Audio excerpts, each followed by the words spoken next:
Hali ya taharuki inaendelea kuongezeka jijini Los Angeles baada ya maelfu ya waandamanaji kumiminika mtaani wakipinga hatua ya Rais Donald Trump kuwafurahisha wahamiaji wasio na vibali nchini humo.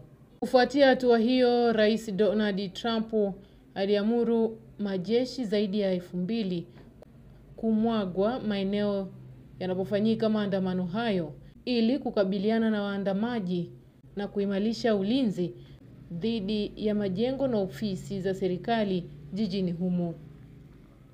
Maandamano hayo yalianza Ijumaa ya wiki iliyopita kama mzaha baada ya baadhi ya wanaharakati kudai kuwa Rais Trump amekuwa akitumia mamlaka yake kuendesha ukamataji holela wa watu kwa kisingizio cha uraia.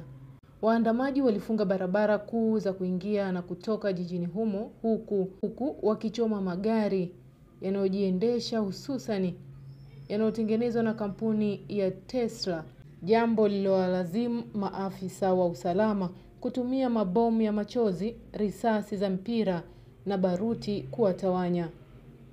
Baadhi ya polisi wenye farasi pia wameonekana mtaani wakiendelea na doria, huku wengine wakiwa wamevaa mavazi ya kukabiliana na ghasia nyuma ya wanajeshi waliotumwa kulinda majengo ya serikali nchini humo, likiwemo la kituo kinachotumika kuwaweka kizuizini wahamiaji wasio na vibali vya kuishi nchini humo. Polisi walitangaza kuwa maandamano hayo ni haramu na kufikia jana jioni, waandamanaji wengi walikuwa tayari wameondoka mtaani.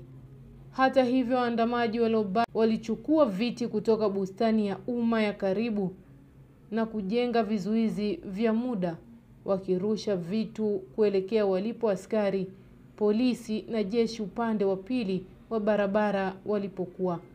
Wengine walikuwa juu ya barabara kuu ya 101 iliyofungwa upande wa kusini, walirusha vipande vya zege, mawe, skuta za umeme na fataki kwa polisi wanaofanya doria eneo la California, na magari yao yalikuwa yameegeshwa barabarani.